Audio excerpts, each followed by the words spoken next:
السلام علیکم دوستو، میں ہوں علی بھائی اور آپ دیکھ رہے ہیں علی اسٹوڈیو۔ دوستو یہ ٹڈی دل کے بچے ہیں، آپ انہیں دیکھ سکتے ہیں۔ ٹڈی دل نے بڑی تعداد میں بچوں کو جنم دیا ہے اور یہ ابھی چھوٹے ہیں اور یہ چھلانگیں مارتے ہوئے چل رہے ہیں، زمین پہ رینگتے ہوئے، چھلانگیں مارتے ہوئے۔ تو ہم موٹر سائیکل پہ ابھی جا رہے ہیں آگے، ابھی آپ کو ہم دکھائیں گے کہ کتنی تعداد ہے ٹڈی دل کے بچوں کا، اور یہ ابھی سے فصلوں کو تباہی مچائے ہوئے ہیں۔ یہ جہاں بھی چلتے ہوئے جا رہے ہیں زمین پہ چھلانگیں مارتے ہوئے، تو جب بھی ان کا گزر کسی فصل سے ہوتا ہے تو فصل کو تباہ کر کے یہ آگے نکل جاتے ہیں، اور یہ روڈ پہ بہت بڑی تعداد میں بیٹھے ہوئے ہیں، پڑے ہوئے ہیں۔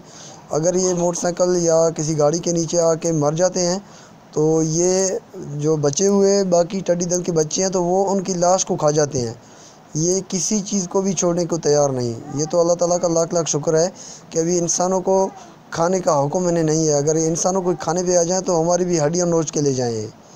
تو یہ بڑی کھاؤ کمپنی ہے، اس نے کچھ بھی نہیں چھوڑا۔ یہ درختوں کے جو پتے ہیں ان کو تو تباہی مچا دی ہے، درختوں کے اتنے پتے کھا گئی ہے۔ وہ درخت جو نظر آ رہے ہیں ہمیں تو لگتا ہے جیسے خزاں درختوں کو چٹ کر گئی۔ یہ ٹڈی دل کے بچے اب سامنے آپ کو نظر آ رہے ہیں کہ کس طرح چھلانگیں مارتے ہوئے بڑی تعداد میں اس زمین پر رینگتے ہوئے چل رہے ہیں۔ اور ٹڈی دل نے یہ سوئی ضلع ڈیرہ بگٹی علاقے میں بچے دیے ہیں، تو یہ بچے بھی تباہی مچانے کے لیے کافی ہیں۔